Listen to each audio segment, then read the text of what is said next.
other circumstances like the war going on between Russia and Ukraine. That in itself is also affecting the oil, the national oil market. So definitely would depend that if anything happens within this value chain, then Nigeria will be affected, and that is what is happening.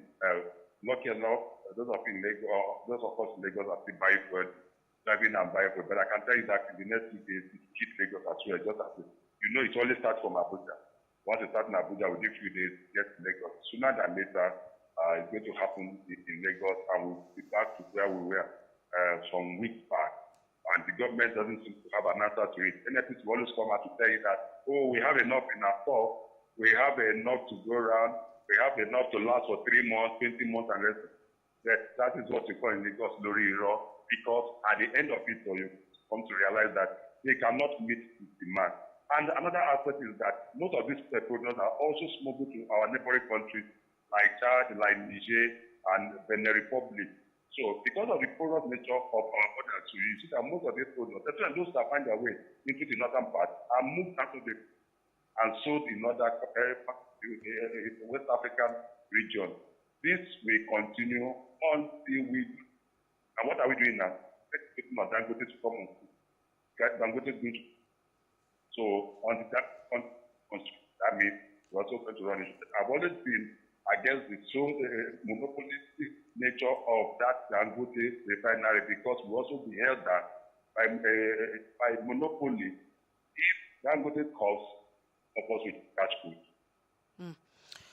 Let's also take a look at the Nigerian Tribune. It talks about the fact that in Sokoto and Zamfara State, you don't have candidates will not be, writing that examination, and a reason has not been put out. But you also have some other quarters saying it might just be the fact that the government at the time is owing some accumulated debt owed over the years. Well, Nigeria to me is more like a circus, and I always say Nigeria is just like Charlie Boy show. On Charlie Boy show, anything can happen. We cannot predict what will happen. But just look at it from this point of view. The governor of Sokoto State, Aminu Tambuwa, is jumping and running around the whole country, trying to mobilize support for his 2023 presidential ambition. And this is somebody that cannot even show that students from participating in WAEC.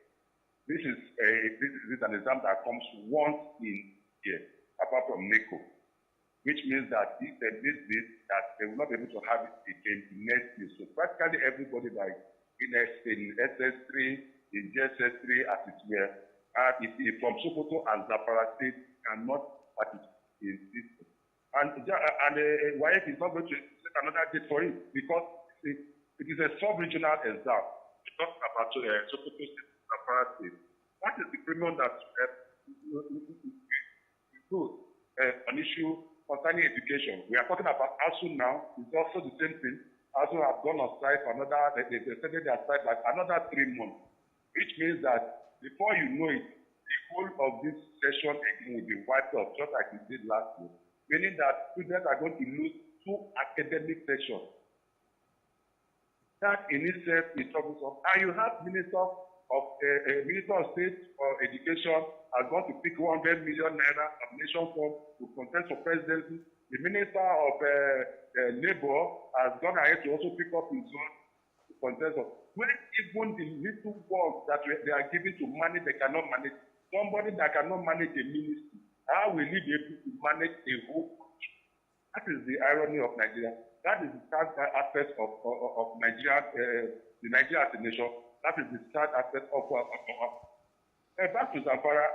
It's rather unfortunate, because Sokoto and Zamfara are one of the most educationally disadvantaged states in Nigeria, just in the north.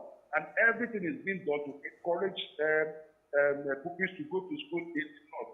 Then getting to this, the states are not even paying their own information that the students.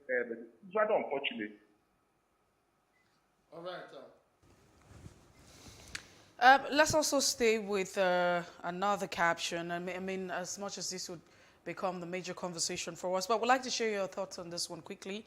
ANGA has asked to extend strike by another 3 months.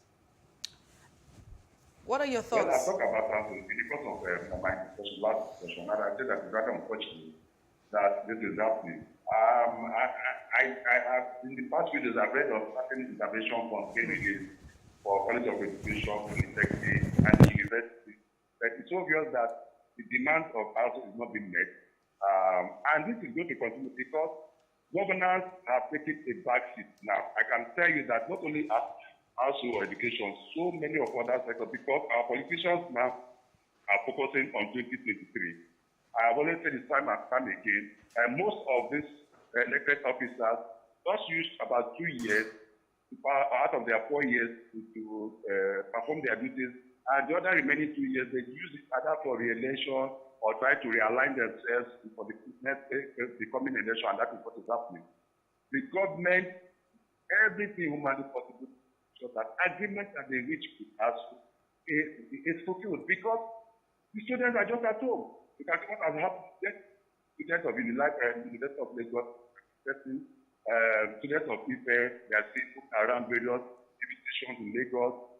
University of Benin has the Benin or the expressway address them. If nothing is done, this will escalate. And this initiative can affect the danger for the election that is coming on. Students say that they're going to destroy it. How they're going to do that, I don't know. But it's rather unfortunate that our federal government on a yearly basis will continue signing agreements with unions and they don't fulfill this. It's not just the ASU, the part of Polytechnic, even that, the one with the doctors, and so many other groups, which the federal government will do.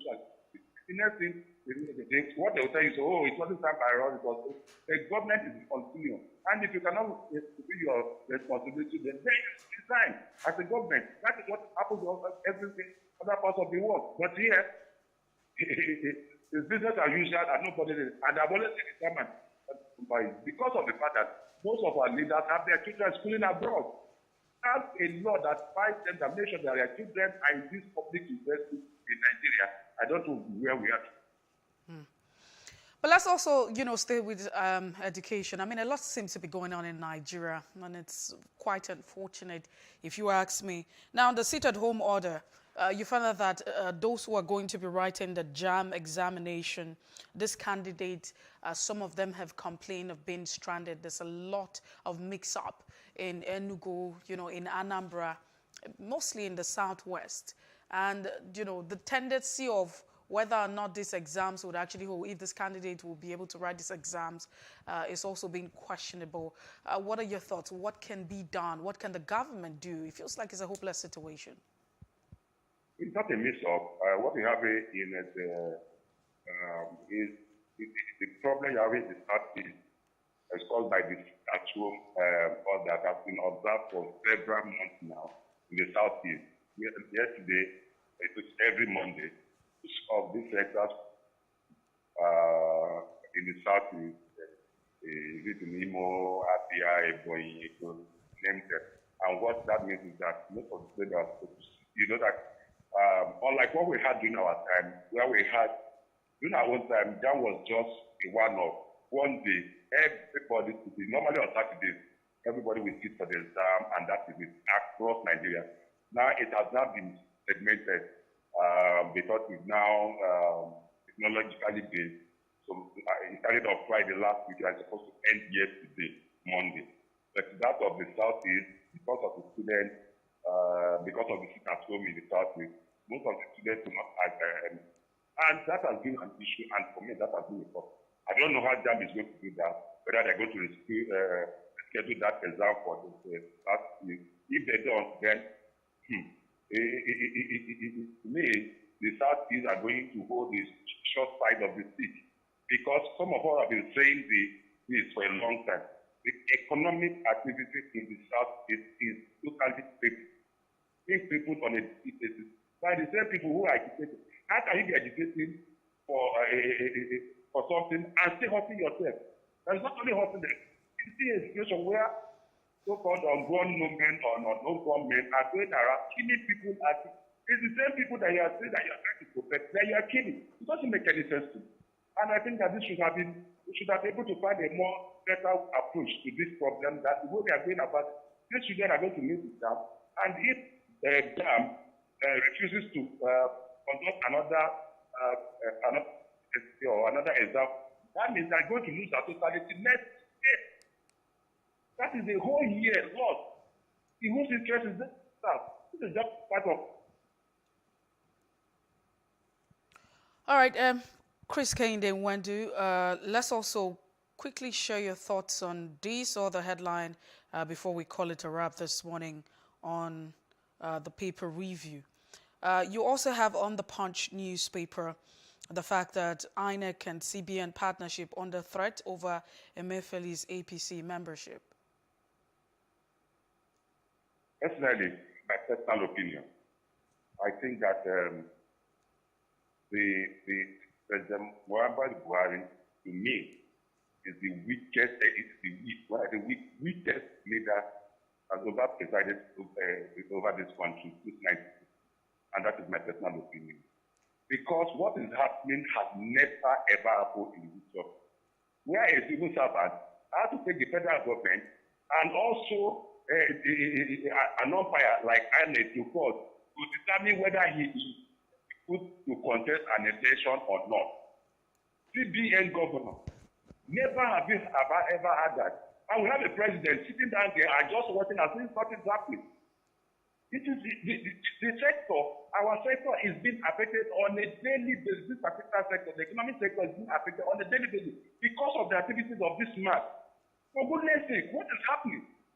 How can a governor of Central Bank sit in his office, going around and talk about politics aspect of them? And let me tell you for a fact, the sensitive materials meant for election is kept in the vote of this chain.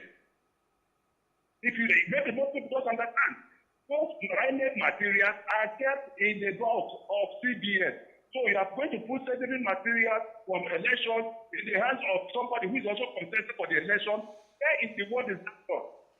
By now, I think they would have done the need and making sure that this man is sacked. If you want to go into politics, let him go into politics. It is right to contest for any position, but he cannot do that sitting down at the helm of affair of the affairs bank in the country and still going around politics. Nowhere is that done. Now he went to the court yesterday to seek validation of his candidacy, and the court said we are not giving another time for us to look at this. INEC has been invited to give a part of the story or his story. Now INEC is being distracted from doing his primary responsibility just because of the selfishness of one man. And we also have a president sitting down in Abuja, sitting down in Aso Rock, even as if nothing is happening, as if there is nothing at stake. This is really, really terrible. Chris Kehinde Nwendu, thank you so much for being part of the show this morning. That's the size of the press. We do appreciate your time, always. What a day to be on the press this morning and have a wonderful day.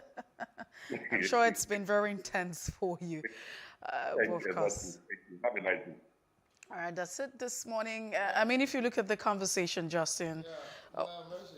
It is really, really, really sad, all that is just What's playing sad? out. This issue of students and protesting, when they have the right to an education. And, it's really messy. It's really messy, it's messy, not messy. Not messy. No, but then on a more serious note, we really need to fix the rot in our education system, honestly.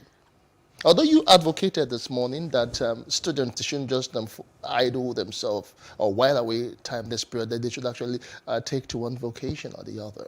Yes, which is what should be, because a lot of people would say that how much of this protest, how much result would protest yield? But you can also take out the fact that the people have a right to an assembly, peaceful assembly, as long as, that's why it's called peaceful, as long as it doesn't truncate or it doesn't cause harm to anyone, it doesn't disturb and threaten national security And so everyone has a right. Now, with protest has been a tool that a lot of countries, people across the world in developed climes, different parts of the world, they have taken to protest, and protest has yielded result. Protest is Over that time, tool where yes. people demand for good governance and policy from the government, the query some actions of government and what have you. But it's not that, it's just peculiar to us with the issue of protesting and having that we have to demand for basic things, but it is very, very unfortunate. I mean, what are Nigerians really asking for? What are we really asking for? The basics, really. We're just asking for the basic things. And if you look at, the unemployment statistics or the figures that you have altogether, without even having to do the calculations, just go on the street. You see a number of, persons who are actually idle.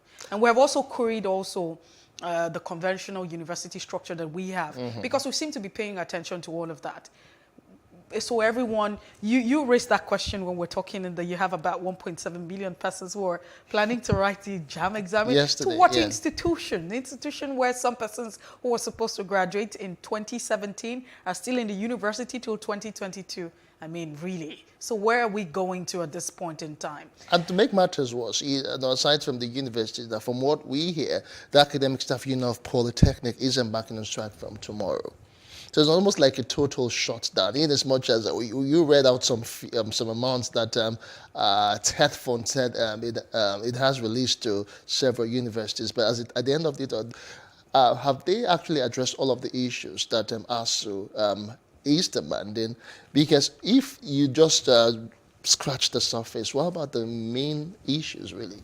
And for some people, the argument is let's begin to privatize the educational sector. But if you look at with privatization, Expensive. yeah, that's what it is. Because if you look at developed climes, the private sector seem to be involved. But of course, you can't also take our government from that. These are basic things that government should provide. And like you have really mentioned, I don't know. It worries my heart. It's really sad that at this point in time we have to go through, the same cycle. We have to still be talking about not having people in school. The things that these lecturers are asking for, even though we know that there's a bone of contention. Now you've seen how much the government has said they are releasing, to universities, polytechnics, and including College of Colleges Education. of Education, yes. Now, but you also need to come to that point. It feels like there's this thing that government and ASU might just be not on the same table, and it feels like nobody's about to compromise. It's the payment system. And so on the other hand, you have the government saying the IPPIS. ASU is saying that it's criminal. There's a lot of fraudulent activity that goes on with that payment system. And on the other hand, the government is saying that it does not pass the integrity test. That's the UTAS. So Just this general argument is back and here and forth. there. But if you look at it really, really, some of the things that you're asking for me, I feel like the government has faltered a couple of times. All right. How do you even get into an agreement? We have an agreement. An agreement should be, and that's why it's an agreement. Yes, but we don't honor the dates agreement. back, to think that it actually dates back to 2009, and over 13 years we've been having all of this back and forth. We just need to just put an end to this. But good thing that would have ASU chairman, Unilag chapter, and maybe the Nance president to come and talk about their grievances, as it were, in a moment. But we'll take today in history. When we'll come back, we'll have the gentleman talk to us about these issues, but definitely in the nation's, ivory towers. In a moment, to join us again.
What we do not understand, we will stigmatize.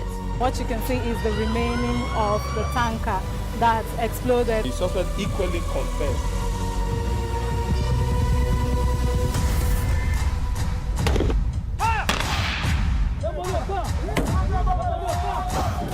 A 500 naira they collect am. If you no talk, then go beat you. Na 2,500 they pay.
It is engagement we need to have. Those who suffer miscarriages are never taken into account. Members of the National Assembly are also influence peddlers.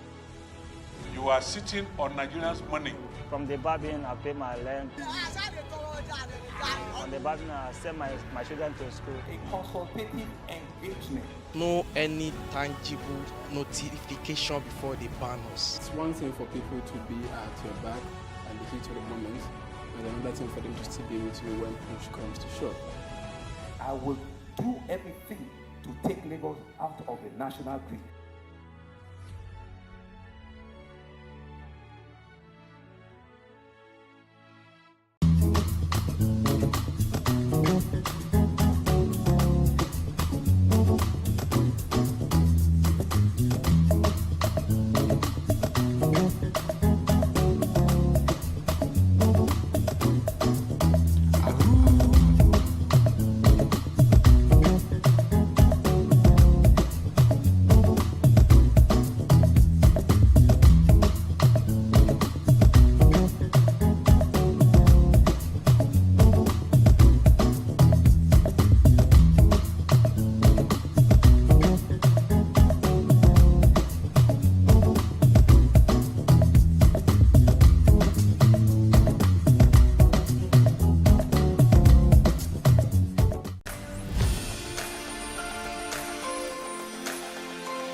businesses in Africa can be very challenging. In Nigeria, it is particularly intimidating, and successful builders have learned how to navigate a hostile environment to unlock opportunities. But one major challenge businesses face is how to filter through the noise and identify where their ideal customers exist. Get insight and practical steps from industry players and captains of industries. Hear success stories to help you make informed decisions as you scale your business in Nigeria. Watch Business Insights at this time on Plus TV Africa.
Welcome back. It's still The Breakfast on Plus TV Africa, and we'll move on to the next conversation of the day. This time around, we're looking at the issue with the nation's education system, specifically what's been happening with the Academic Staff Union of Universities extending its strike by another 12 weeks. Now, the Academic Staff Union of Universities says it will not yield to the decision by the Nigerian government to starve, in quote, its members over the ongoing prolonged strike. It described the decision as ill-advised and said rather than forcing its members to back down, it would complicate matters. Now, ASU President Emmanuel Osodeke reiterated this on Monday in a statement issued to announce the extension of the 3-month-old strike by additional 3 months. He decried the failure of the government to accede to its request and accused the elected and anointed government officials of showing no concern because their children and wards allegedly school abroad. Now, meanwhile, the National Association of Nigerian Students, NANS, on Monday also vowed to block all federal roads and airports in the country to protest the 12-week extension of strike by the Academic Staff Union of Universities, ASU. NANS President Sunday Ashefon, in a statement made available to our correspondent, condemned the inaction of the administration of President Muhammad Buhari over the industrial action which started on February the 14th. This year. Right now, we have ASU Chairman UNILAG Chapter Dele Ashiru joining us. Good morning to you, Mr. Ashiru. Thanks for joining us on this particular discourse. Yes. From the foregoing, from what I just read, ASU is saying that it would not be deterred. Are there any talks of no pay, no work going on? Let me just start by that. You find that working like looking at government to be resolved. 3 months down the line, it's not been the priority of government to create on the data and allow the men of the poor to go back to the school. We met a national executive council meeting of our union at the weekend. We reviewed the situation so far. The convention of our National Executive Council is that government needs more time to put its work together and do the right thing. That was why yes, I'm bringing that. The strike will be what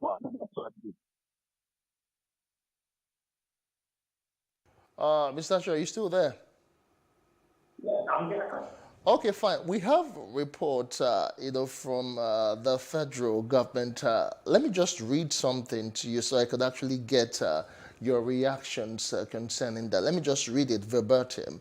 Director of Press and Media Relations of the Federal Ministry of Education, Ben Gong, who actually announced something yesterday, accused your union, that's ASU, of intimidation and bullying. It said ASU had disclosed its resolve following its National Executive Council meeting of the union yesterday. The director, who described the 2009 agreement between your union and the federal government as having been reached at gunpoint, said some of ASU's demands can't be implemented. Two things right now. It is accusing you, or the ministry rather, is accusing you of intimidation and bullying, as well as saying that the agreement reached in 2009, specifically he quoted saying that it was reached at gunpoint, end quote. What's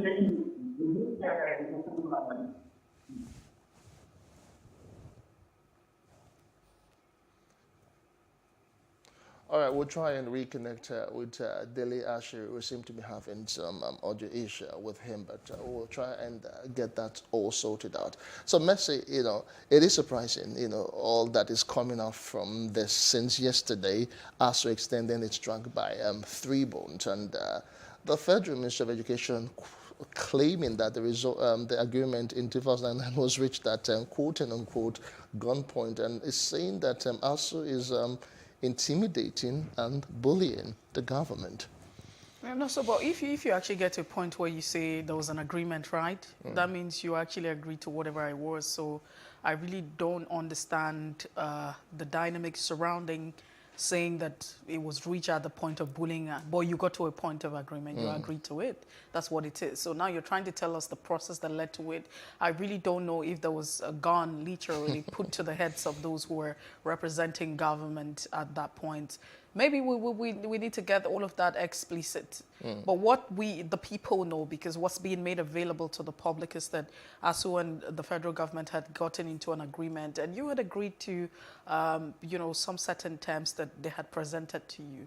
And one would expect that if you get into an agreement, it's just honorable to leave the path of, meet the issues. And what are the issues that have been asked? I mean, just recently, we also, because of some of the funds that we saw that the federal government had approved, the intervention funds to tertiary institution, and that's why we saw that headline talking about TED Fund and how much has been disbursed, to the universities, to polytechnics and colleges of education.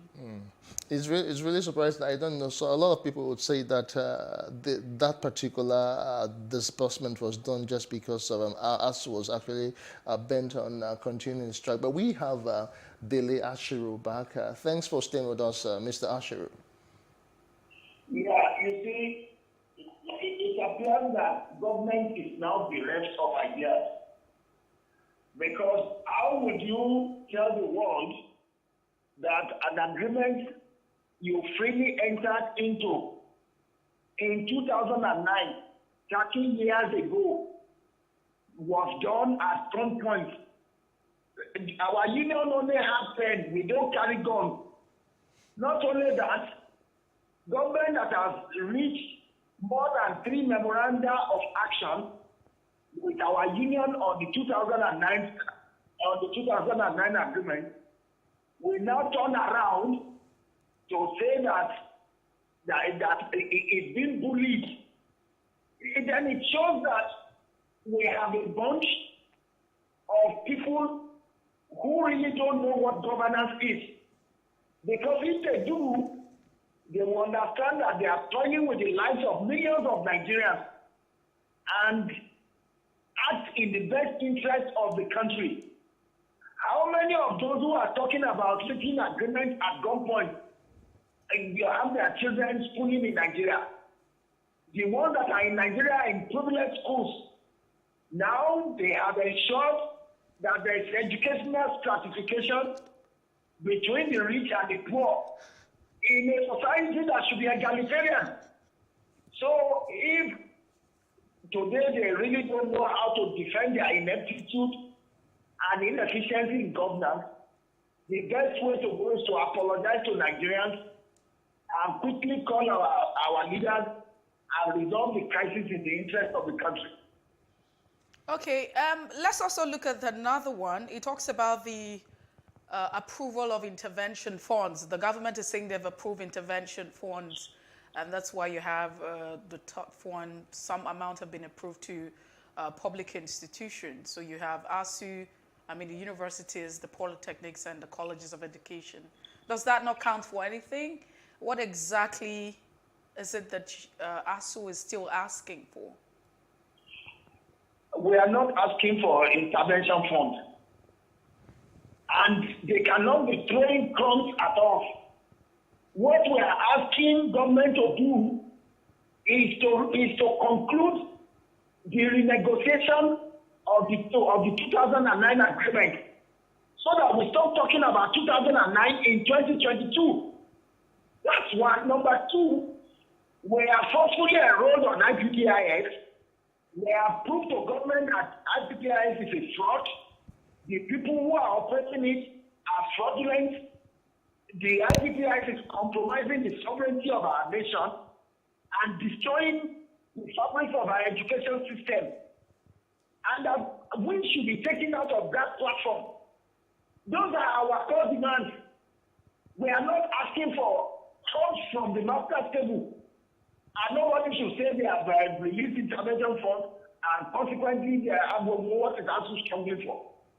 Our demands are clear and we have made it known to government and they should act in that direction and stop all these diversionary tactics of releasing intervention funds and useless funds that will never get to the university. All right, but the federal government, through its Director of Press, Federal Ministry of Education, Director of Press, seems to believe that your extension by 3 months is actually unnecessary, that issues could be resolved even if you don't, if you are still not on strike. But then again, he also mentioned that most of your demands cannot be met. Are they really cast in stone? How far-reaching are these demands? If they can't meet the demands, they should resign. They should leave governance for those who can do it. And it's saying that our strike is unnecessary. Since when have we sounded the strike notice? Have you heard the Minister of Education saying anything about the strike of ASU?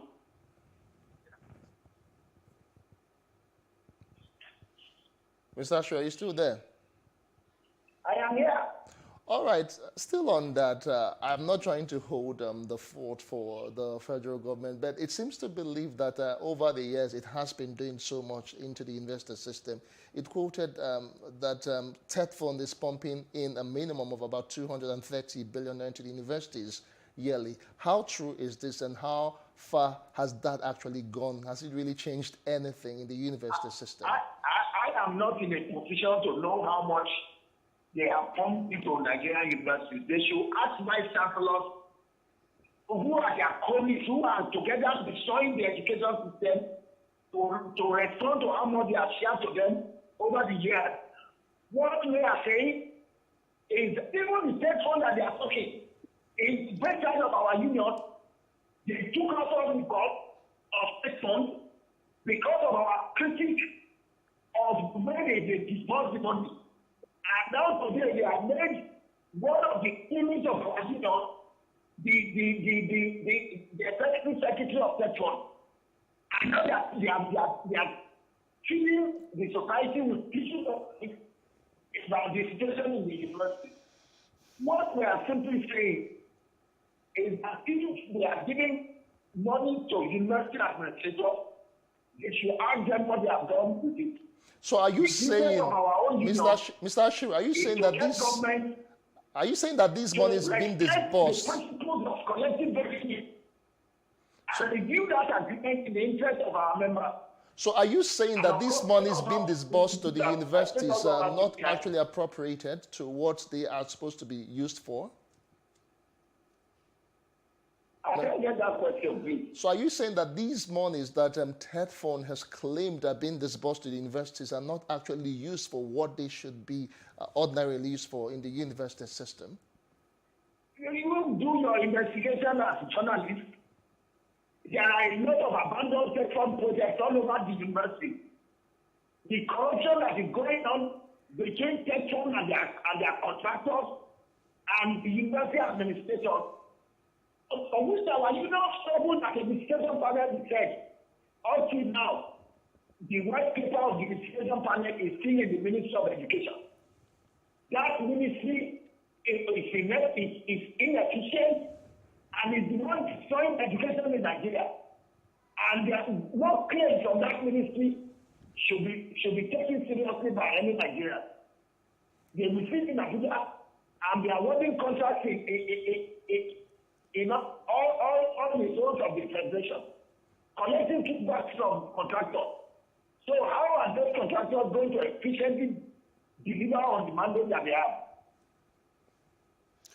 Okay, let's also ask the question, because you have Manufacturers Association, coming out and ask you to say that you have the entire country in disarray, almost every sector is in disarray, and your strike have been incessant. The question is, strike actions for ASUU over time has not necessarily yielded any results if you look at it, because it feels that is not correct. It has yielded results. So if it has people should stop saying what they don't know. Our strikes have yielded results. It was our strikes that brought TechFund, the one that the ministry is today celebrating. It is our strike that is still keeping public universities afloat. If we have not been going on strike, this government is ready to destroy public universities like they have done to public primary and secondary schools. Is it all Nigerians that can send their work to private universities? As we are on strike, rather than sit down to look at the issues in the strike, government is giving licensing private universities. Who is the manufacturer association that is saying that our strike have not yielded results? That we still have public universities today. All right, Mr. Ashiru. They have been engaging government. All right, Mr. Ashiru. And we have been preventing them from the destruction of the university system, which they wanted to do.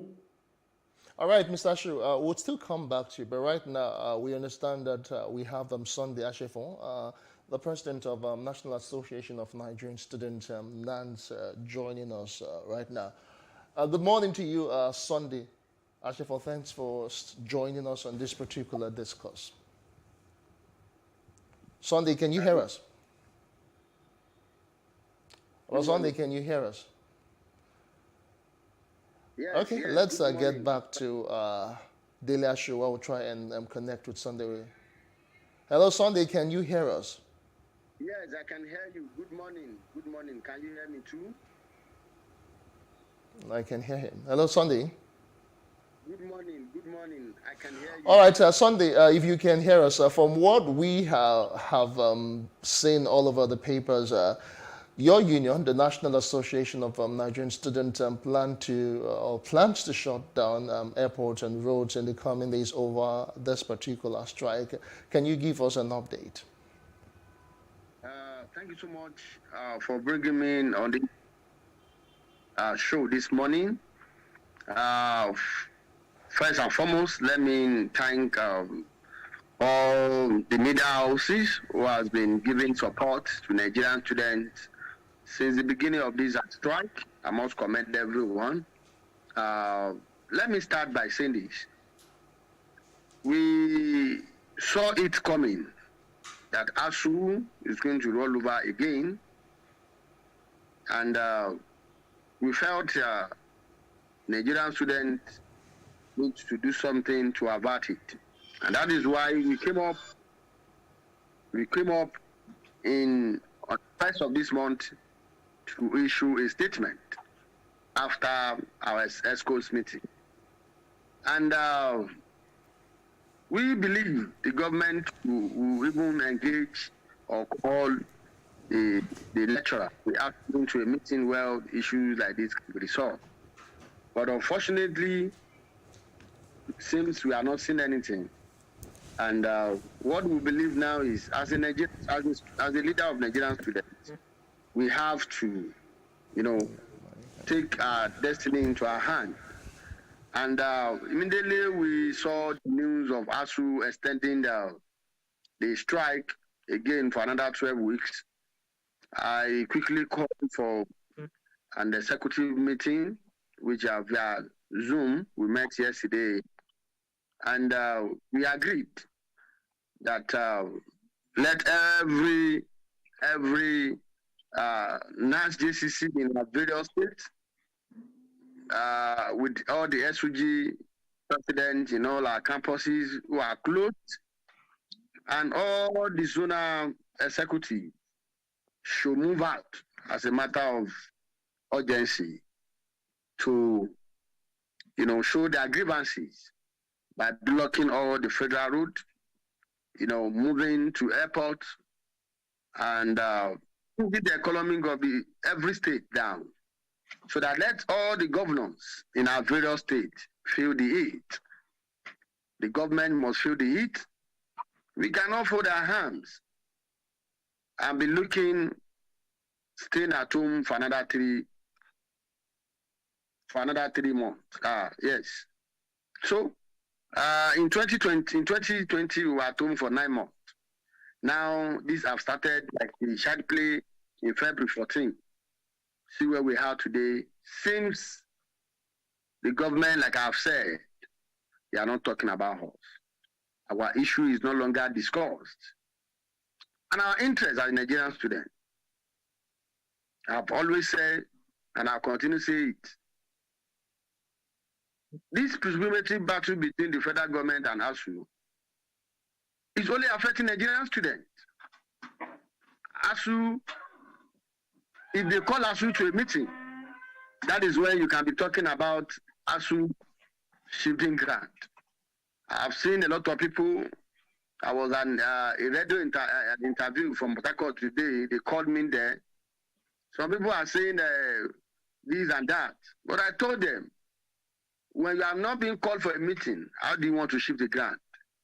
If they call us to a meeting, then we can be appealing to ASU to also share their own sword, to also consider Nigerian students in their own stand. But when you don't call them for a meeting, when you don't even care, discussing all what they care about now is about their primary. Then thereafter, they'll be talking about the 2023 election, which is February and March next year. So, will Nigerian students continue this way? No. So that is why we have issued out a statement that all our structures across all the 36 states, they should move out.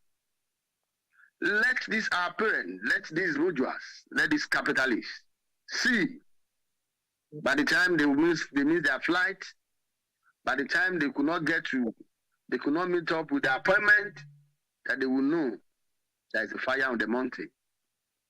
We have always bear the brunt, but I think it shouldn't be, and there is need for the government to take proper action on this issue of incessant strike in the education sector. All right, thank you so much. We have been speaking with the NANS president, that's the National Association of Nigerian Students, Sunday Asefo, and of course we also had ASU chairman UNILAG chapter Dele Ashiru talking about the extension in the warning strike by the union and what's going to be happening in the next couple of days. And that's as much as we can take on this particular discuss. We'll take a quick break and we'll return with more conversation. Do join us again.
It is engagement we need to have. Those who suffer miscarriages are never taken into account. Members of the National Assembly are also influence peddlers.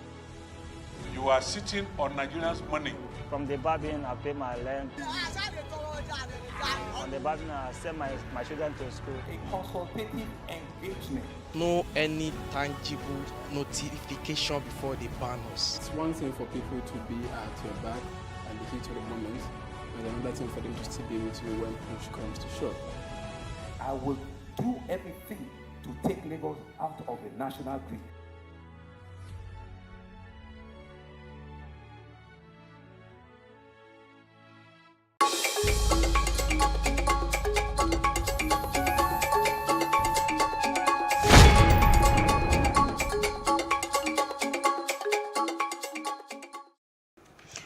Many thanks for being part of the breakfast this morning. We're being joined by Senior Advocate of Nigeria, Mr. Paul Ananaba. He's on standby to look at the second conversation. It's good to have you join us this morning. Thank you. All right, then. Just before we get to you, let's quickly take a look at this. Federal High Court in Abuja has refused the governor of the Central Bank of Nigeria, that's the CBN, Godwin Emefiele's request to restrain the Independent National Electoral Commission, INEC, and the Attorney General of the Federation, the AGF, Abubakar Malami, preventing him from his presidential ambition. The CBN governor on Monday told the court in Abuja that he can run for the post of the President of the Federal Republic of Nigeria without vacating his position as a CBN governor. The CBN governor, through his counsel, Mike Ozakome, told the court that Section 84, subsection 12 of the Electoral Act as amended 2022 does not affect him being a public servant and not a political appointee. The court also in its ruling, however, summoned INEC and the Attorney General of the Federation to appear before it on the 12th to show cause on why the status quo should not be granted to the CBN governor. Like I mentioned earlier on, we have a Senior Advocate of Nigeria, Professor Paul Ananaba, joining the conversation. Thank you once again for being part of the discourse this morning. Thank you. So the question is, can the CBN governor run for the position or run for the presidency or the position of the president in 2023 and still occupy his office? Well, every Nigerian, by Section 40 of the Constitution, has a fundamental right to run for offices, join political party and all that. That's a fundamental right. But when you are a CBN governor, you have been appointed by the president. So the argument of a public servant and all that, I don't think it's a serious argument. I don't think it should be upheld. The CBN governor was appointed. He's an appointee of the president. And that's Section 84(12) of a very recent law. Yes, part of that is being interpreted upon by the courts. But clearly, it's not something that, in my mind, Section 318 of the Constitution, Section 3171G of the Constitution, which some of my colleagues are putting across, can cure. Before I even deal so much about the law, the CBN governor is occupying a very sensitive position away from the niceties of the law. This is the man in charge of the monetary policy and regulation of the country. And then you are saying that the CBN governor should actually, whether the law goes against it or not, while he's there, be running for election. So what happens to those who are his political opponents, who require CBN approvals and all that, and policies and implementation? So it carries a lot of moral, but it doesn't help the country for a serving CBN governor to still be there while he's running for primaries. His opponents, what happens to them, like I said. So I do not think, take another point, like INEC has an alliance with the CBN. That's where sensitive INEC documents and forms and processes are stored. So all this while, we have a CBN governor who may not have announced his intentions, but may have been politicking. So there are several issues, even aside from the law. But legally speaking, he is an appointee of the president. From the day, it doesn't need a prophet to tell him that from the day he has now chosen to join the political fray, he should allow the sanctity of the office of the CBN governor to be intact. So he can take himself away and go for politicking. And if you look at the CBN Act, Section 9, for him to even decide to talk about politics in any form, as serious as running for the presidency of this country, the CBN board ought to give him approval.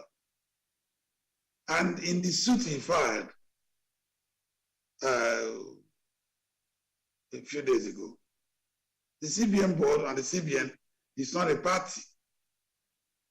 Now he goes after political parties, goes after the Attorney General and the INEC, saying that they will stop him, which is very speculative, a very speculative and suit that I don't think should have been filed. So I don't think he should continue on this trajectory. The CBN governor should make up his mind. If he wants to run for presidency, he's a Nigerian, he's entitled to it.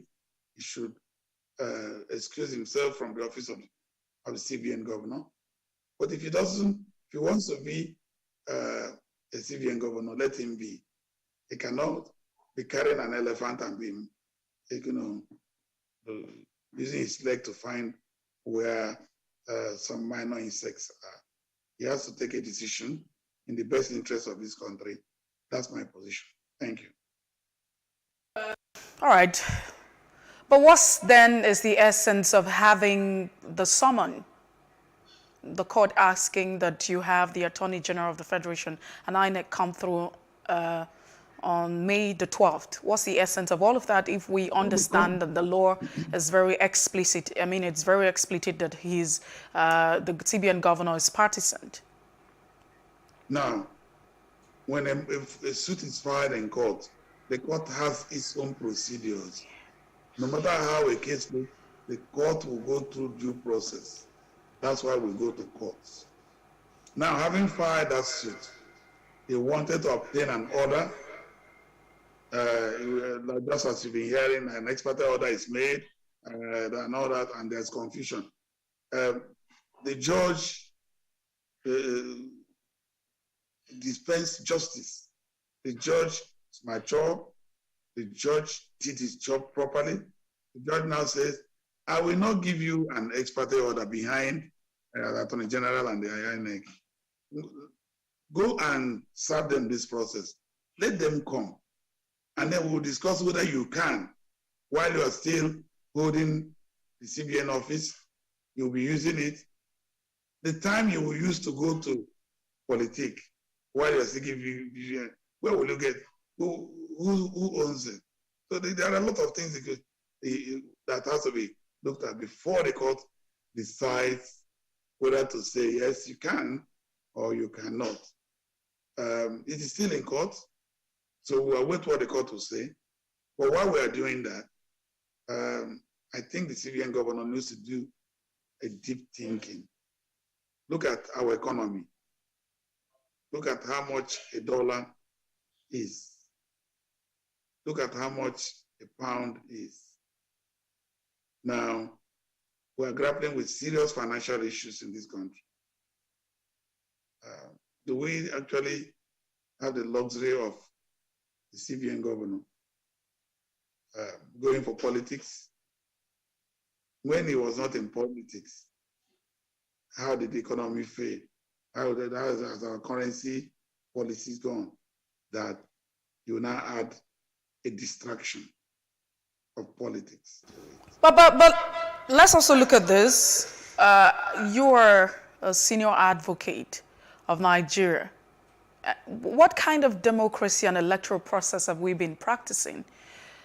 We are also being made to understand that sensitive electoral materials are in the custody of the Central Bank of Nigeria. And then you also have a governor who is appointed by the president. What sort of democratic process and electoral process do we practice? And what becomes of Nigeria? Peradventure, he makes it and then he becomes a flag bearer of a party and eventually becomes a candidate for the elections in 2023.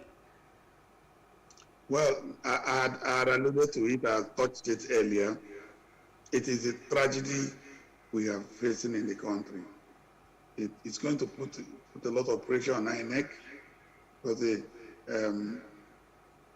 will be difficult for INEC to continue to work with CBN now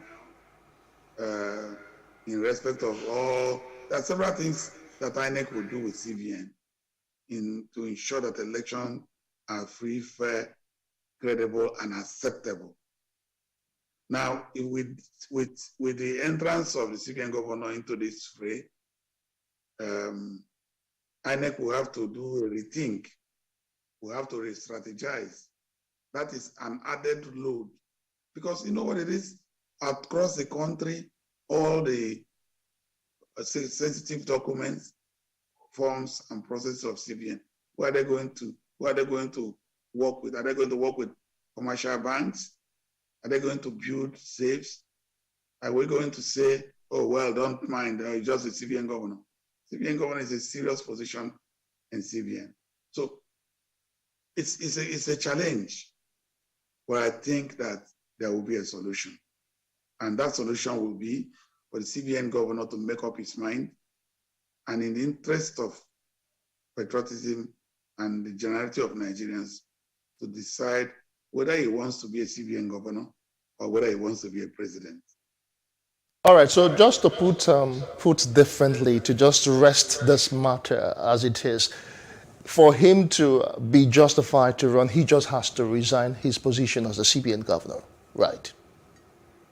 That's the position I've taken. I think that if he decides to be a CBN, now look at the situation. The CBN governor has sued the Attorney General of the Federation. The Attorney General of the Federation is the chief law officer of the Federal Republic of Nigeria. So when you sue the Attorney General of the Federation, you have technically sued the Federal Republic of Nigeria. Now this is the CBN governor of the Federal Republic of Nigeria suing, as we can say, the Federal Republic of Nigeria. Where is the trust and confidence as we move on? So those are the issues I was alluding to and saying, listen, we have had enough distraction in this country. We had a lot of challenges. The CBN governor should spare us this particular challenge now. All right. We must say a very big thank you to you, Professor Paul Ananaba, Senior Advocate of Nigeria, for clearing the air to all those gray areas that we had on this particular issue. Thank you once again. Thank you. All right, Mercy, you've heard from the Senior Advocate of Nigeria, because really, when he was doing the analysis, the Central Bank of Nigeria is part of the federal government. He was appointed by the federal government. Now he's actually suing the Attorney General of the Federation. He's appointed by the president. Yeah, so he's part of the federal government. Of course. And he's also suing the Attorney General of the Federation, who also is part of government, federal government. So like as if you're suing your own family members. Something like. So he brings us back to the point where we talk about the law, the constitution, and the lacunas in the constitution. Now it feels like the ruling class or the elite understands that there are a lot of lacuna, so a lot of persons take advantage of these loopholes. Let's not forget that when you approach the court of the interpretation, despite whatever it is, you probably might just have an interpretation. So it's another thing to have it being stated critically, but as long as you approach the court will deal with it. But should we get to a point where we make express law, we're very specific with some of these concerns, because it's a conflict of interest. As a matter of fact, in law, you cannot be a person of interest in your own case. So it's a situation where you have the CBN being a custodian of sensitive materials, electoral materials. How have we been operating thus far in an electoral process? But that's the size of our conversation on The Breakfast this morning. We'll definitely return tomorrow with more interesting conversations. Please stay with us. If you missed out on any part of it, it's all right to follow us on Facebook, Twitter, and Instagram, and do subscribe to our YouTube channel. We're at Plus TV Africa and Plus TV Africa Lifestyle. I am Messi Boko. Have a great day. And I'm Justin Akadenya. Many thanks for being a part of the show. Stand by for the news, top of the hour.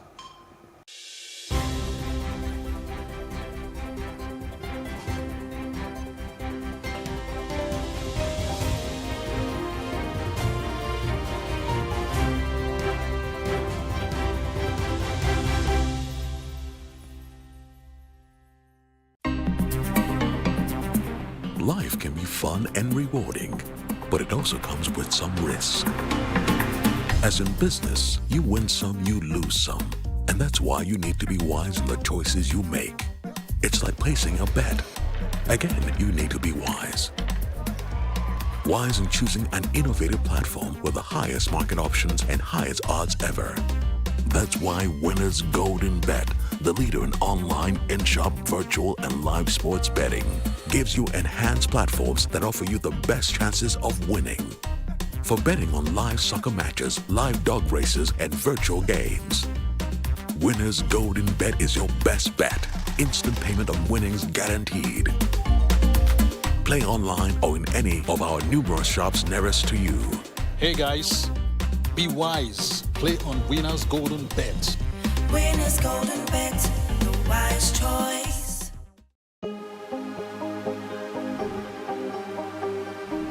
This is it for upcoming artists to blow in Nigeria.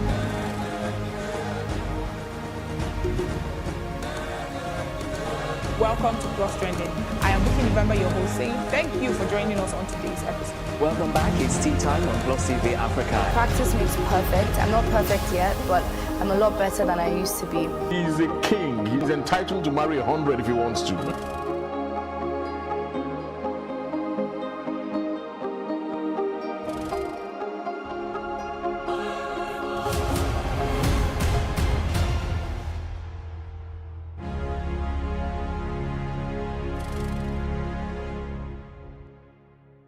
How can we have peace without justice? Plus Politics. It's not just another political conversation, it's about keeping you in the know. Relevant interviews, asking the tough questions to those that matter. Get the answers you need.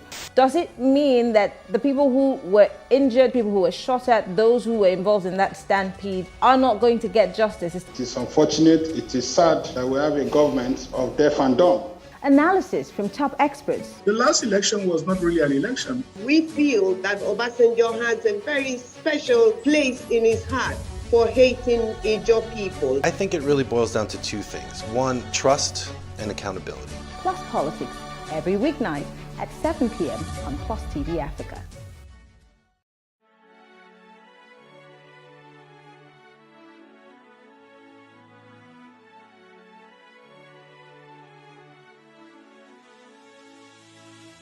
It is engagement we need to have. Those who suffer miscarriages are never taken into account. Members of the National Assembly are also influence peddlers. You are sitting on Nigerians' money. From the barbing, I pay my rent. On the barbing, I send my children to school. A consultative engagement.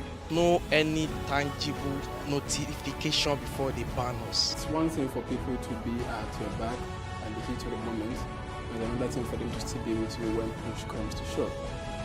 I will do everything to take Lagos out of the national grid.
we do not understand, we will stigmatize. What you can see is the remaining of the tanker that exploded. The suspect equally confessed.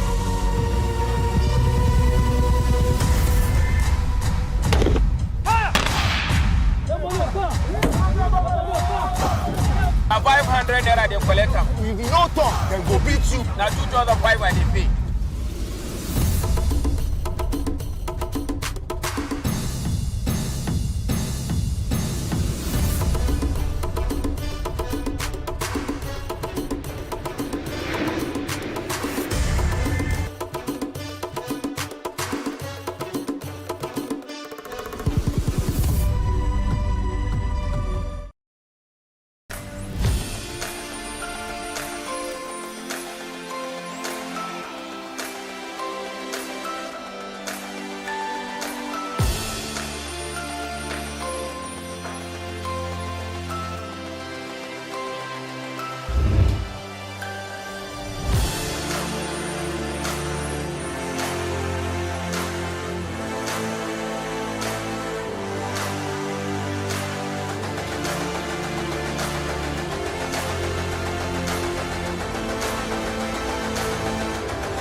Good morning to you. I am Justin Akadonye, and this is the news brief on Plus TV Africa. President Muhammad Buhari has urged the World Bank, the African Development Bank, AFDB, and other partners to support the One Planet Summit initiative and activate the $19 billion pledge, which he said will be utilized for land restoration, tree planting, development of climate-resilient infrastructure, and investment in small and medium-sized farms. He made the call in Abidjan while speaking at a side event he convened at the ongoing UN Conference of Parties COP15 in his capacity as the president of the Conference of Heads of State and Government of the member state of the Pan-African Great Green Wall Agency. Now, the president also underscored the importance of recharging the Lake Chad, now down to 10% of its water volume, as 11 Sahel African states discuss ways and means of accessing and utilizing $19 billion pledged by donors for the activities of the PAWGW. The Academic Staff Union of Universities ASU has rolled over its ongoing strike for another 12 weeks. A statement signed by the union's president, Professor Emmanuel Osodeke, said this was to give the government enough time to satisfactorily resolve all outstanding issues, and that the rollover strike was effective from May the 9th. ASU said it took this decision after its National Executive Council meeting, which was called to review developments since the union declared an 8-week total and comprehensive rollover strike action at the end of its emergency NEC meeting on the 14th of March.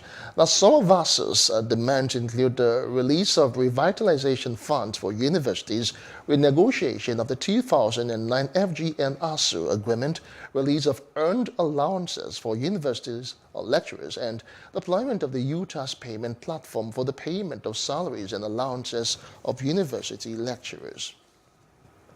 Meantime, students of the University of Lagos, UNILAG, have staged a peaceful protest against continued strike of ASU.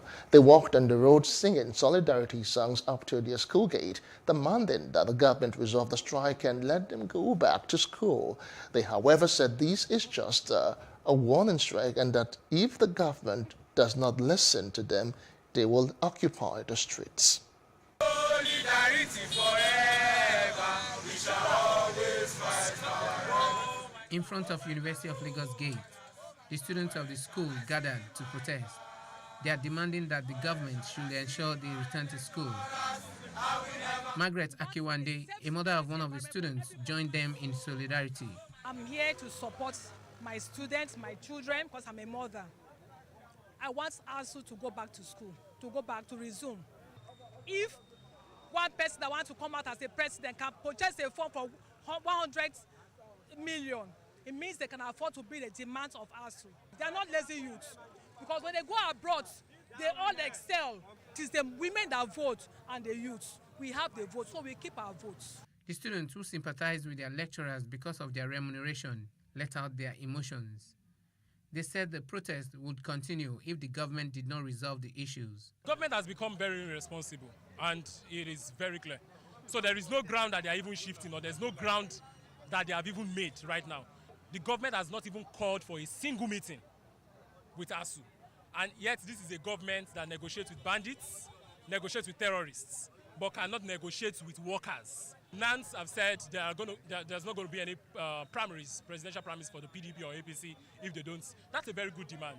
I gained admission since 2019, and I'm still in 200 level. Like, I've not even written 200 level exam. I can proudly say I'm just in 100 level. And if it is about staying at home, learning a skill, I wouldn't have written JAMB in the first place. When will I graduate? I should be like they're rolling over a strike, like it's a data bundle. I don't get, this is our lives that you're playing with. The government refuses to listen to us. We are assuring the government that we are going to come out again. We are not going to stop now. And 2023, we are out for them. And we just extend the strike by another 12 weeks, which means if we are not out here to protest, we are going to be resuming by August. We are tired of sitting at home. We are tired of roaming about the streets of Lagos. I need my right to education. These people are very violent and they won't listen until they see the writing on the wall. Take men will fasten. Then they will know that the students are ready to come out and take the bullets. The course that was supposed to be for 3 years, I ended up spending 4 years because of strike. And then I came here for human kinetics, and I'm supposed to spend 4 years, and now I'm going into 6 years for a 4 years course. Round it all up, that is 10 years just because I want to have a degree. Let our 4 years be 4 years. Pay our lecturers that are teaching us, because we are the future of tomorrow. So we will not stop until we get what we want. They have neglected the educational system of this country. They are busy buying nomination forms for the upcoming election, and they will still come and clamor on students to come and vote for them. We are very idle, yes, we are very, very idle. We are lazy Nigerian youths. We don't have anything we are doing, so we are going to come out. And we are going to keep coming out to the streets. We are going to make sure that everybody feels the pain that Nigerian students are going through. It's been over 80 days since the strike began, and with the recent announcement by ASUU that they are extending the strike by 12 weeks, Nigerians are watching whether the government will listen. Paul George, Plus TV News. Meanwhile, students of various universities across Edo State have described the 12-week extension of the ongoing industrial action by the Academic Staff Union of Universities as unacceptable. They made this known as they blocked the entrance gates to the Benin airport. They also took the protest to the State Secretariat of the Nigerian Union of Journalists to register their displeasure. Within 24 hours, they dish out money for subsidizing aviation fuel, but for the past 3 months, they did not see money to settle ASUU. Because why? Because why? We, the common man, we are the ones suffering it. And the aviation, the flights, they are the ones using it. Enough is enough of the foolishness. We cannot continue like this. Just few days that the local airport went on strike, in less than 24 hours, they brought them back. They brought them back. As at on Thursday of last week, we've been home for 80 days. 80 days. Yesterday we have been told that they've added 12 weeks more. How will a government prioritize politics, aviation to education? And you recall that we remain umpire when it comes to reportage. Yes. I want to assure you very strongly that the points you have raised this afternoon will be taken to the appropriate quarter. Within Away from all of that, former President Goodluck Jonathan has rejected the presidential form of the APC purchased for him by a group of his supporters from the north. In a statement, Dr. Jonathan's media advisor, Ikechukwu Eze, said that Jonathan did not authorize the purchase and considered the move by the group an insult. In recent months, there have been increased speculations about whether Jonathan would run for president in 2023. Now, the president of the Senate, Ahmed Lawan, has joined the race for the 2023 presidency on the platform of the All Progressives Congress, APC. Lawan made a formal declaration in Abuja when a group of concerned Nigerians, the National Stability Project, presented expression of interest in nomination forms to him. Now, while receiving the form, Lawan said that even though he was joining late, he would play the game by the rules. The field is already full of other aspirants. I want at this point to assure Nigerians that the APC is a very, very beautiful bride. I place my trust fully, totally and completely on the Almighty God. That God will bless us, bless this movement and this journey. And I want to appeal to all Nigerians that we are seriously committed to taking Nigeria to the next level from where it is today, or where it will be on the 29th of May 2023, and it will be at a very solid point and ground at that time, needing only to be improved and consolidated.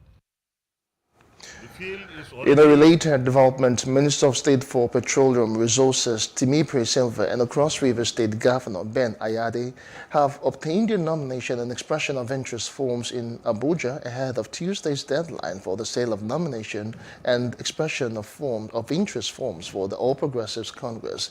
The International Conference Center Abuja was agog with activities of several aspirants vying for various electoral offices who stormed the venue to obtain their forms at the last minute.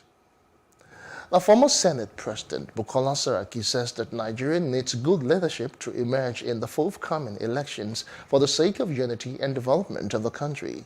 After a closed-door meeting with the former President of Nigeria, Olusegun Obasanjo, during his visitation to Ogun delegates, Saraki maintained that the country must be economically and financially buoyant for development, hence expressed confidence that he can deliver the kind of leadership the country needs.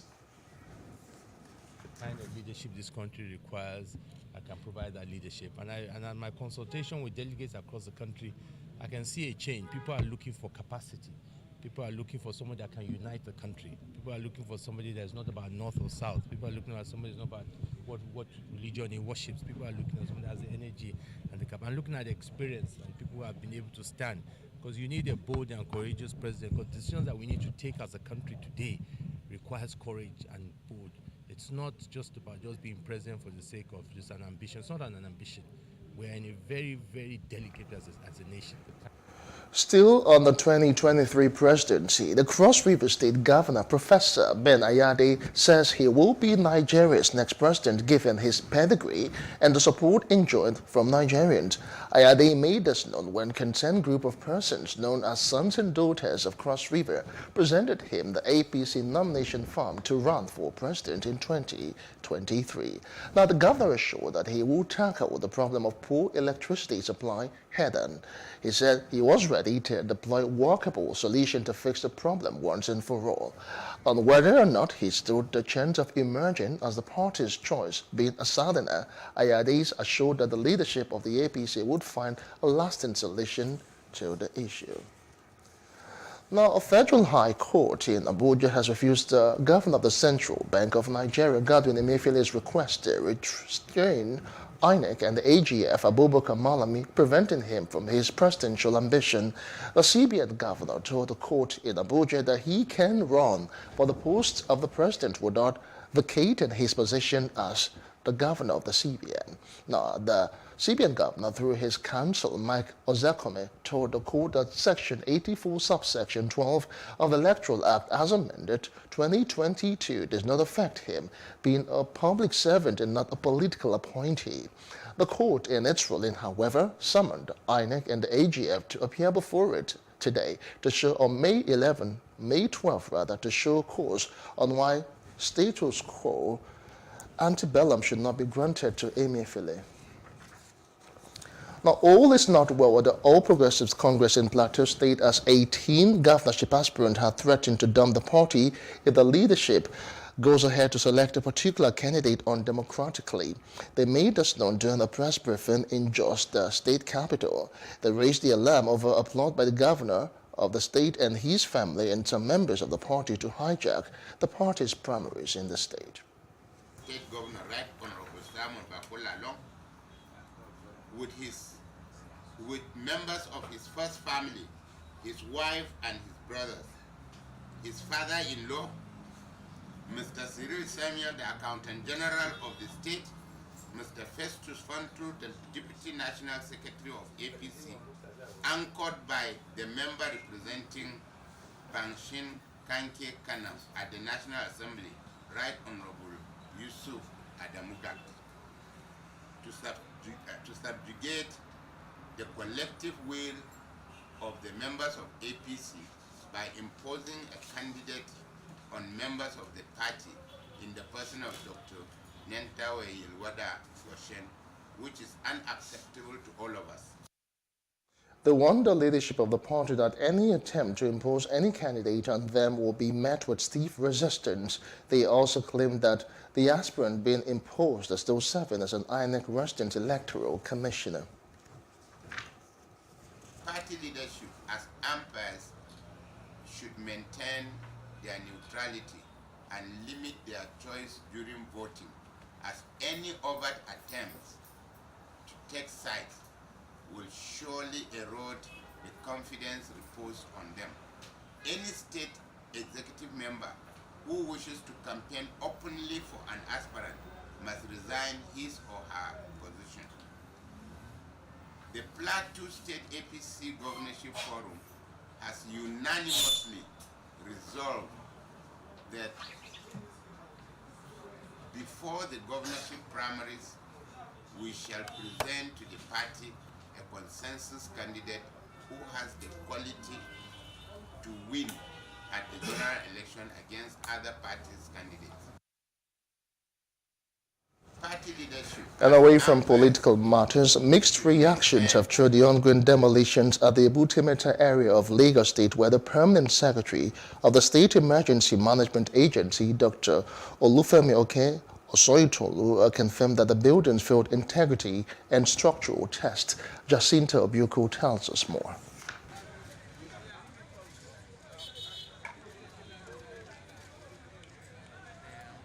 The rate of building collapse, especially here in the city of Lagos, is worrisome and has called for action in bringing down some inadequate structures, like here in Ebutemeta. With the numerous cases of building collapse, especially the recent collapse of an old 3-story building at number 24 Ibadan Street of Herbert Macaulay Way, Ebutemeta, the Lagos State Emergency Management Agency and Lagos State Building Control Agency are not taking chances, as they have swung into actions in demolishing the legal structures here at number 54 Jeba Street, Ebutemeta. An official who spoke off the camera disclosed that 3 buildings have been demolished, with more to go down. Some of the residents appreciated the state government for a job well done, saying that the demolition is in the right direction, as prevention is better than cure, while some lamented that they were neither informed nor given enough time to vacate. I believe that government knows what is best when it comes to demolishing a structure that is not befitting. You understand? So the government officials, they came around yesterday for proper demolition, and I can only say that residents and property owners should do the needful and they should consult the right professionals anytime they want to go into construction. Yes, because lives and property should be well secured. Yes, it's good. There are some that are marked around the street, which I think is very good. It's better you save millions than keep one assassin alive. So that's the only thing. Because most of these developers, most of them are assassins. They don't care. Because the only thing they think about is their own money. My shop isn't even near that house. It's opposite by the side. The man just came and he didn't even involve in me anything at all. He just came yesterday and demolished everything. Even the man was demolished, he was helping me to remove my things and pack it to another side. He told the man you must demolish everything. I don't even have anybody. I have God. That's the only thing hope for me, for me and my children. That's the thing I'm spending my children to the school. They should have informed us. Just give us 2 days or 3 days to pack ourselves and arrange ourselves. We are preventing future for the building not to collapse. Meanwhile, it affects the poor masses beside the building, which is not supposed to be that. Even though if you want to make prevention, you have to caution and even have perseverance for others that will affect. LASEMA Permanent Secretary Femi Oke Osoyintolu has issued a statement stating that the constructions failed numerous integrity and structural tests and were subjected to several stop work orders which were severely flouted. Jacinta Obiuku, Plus TV News. In outdoor entertainment news, Nigerian singer Tems has made history as the first African artist to debut at #1 on the Billboard Hot 100 with her feature, Wait For You by Future alongside Drake. Wait For You is a single from Future's new album, I Never Liked You, which debuted at #1 on the Billboard 200 albums chart after its release on May the 5th.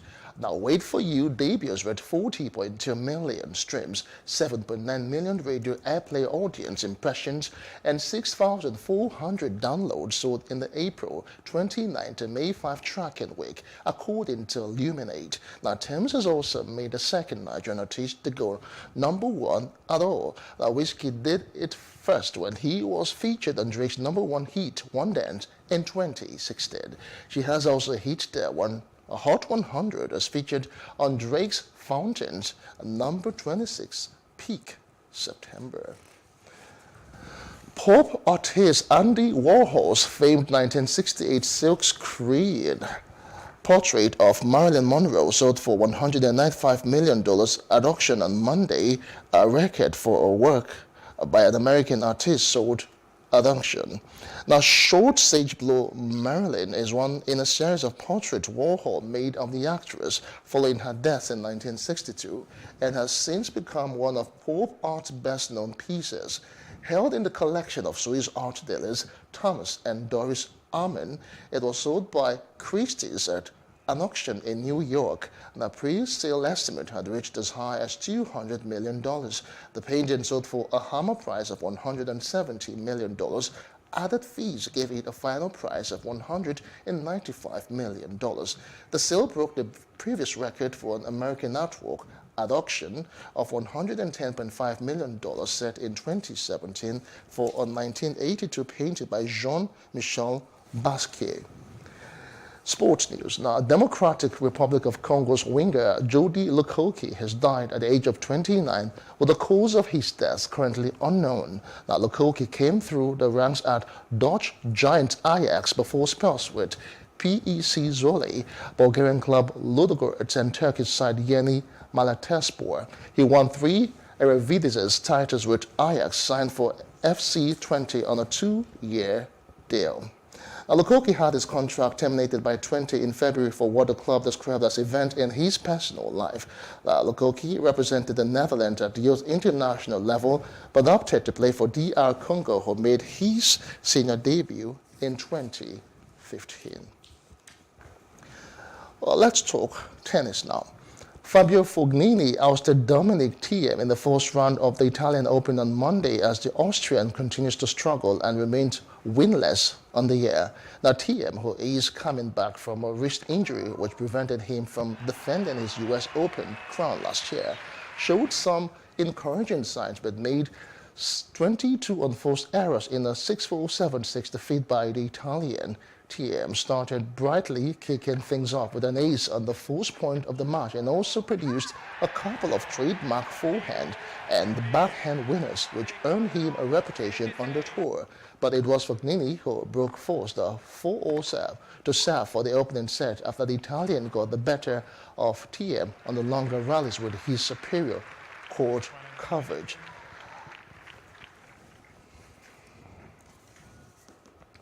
And that's the news brief. For more stories, please follow us on our Facebook, Twitter, and Instagram, and do subscribe to our YouTube channel at Plus TV Africa and Plus TV Africa Lifestyle.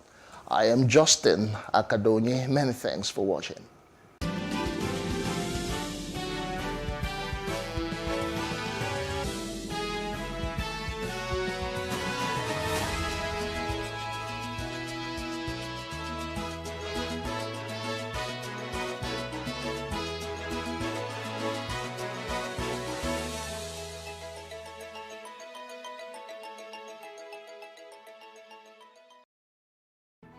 There is no voting on social media.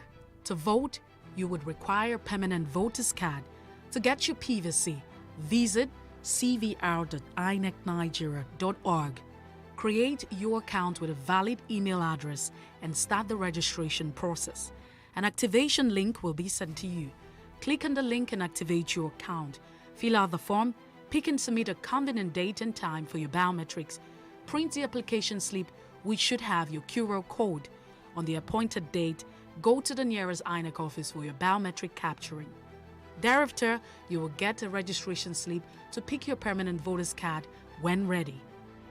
Get your PVC today. This message is from Plus TV Africa.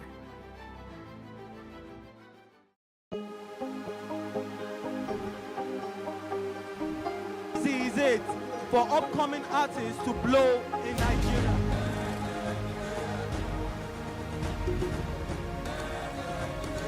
Welcome to Plus Trending. I am Buki November, your host, saying thank you for joining us on today's episode. Welcome back. It's tea time on Plus TV Africa. Practice makes perfect. I'm not perfect yet, but I'm a lot better than I used to be. He's a king. He's entitled to marry 100 if he wants to.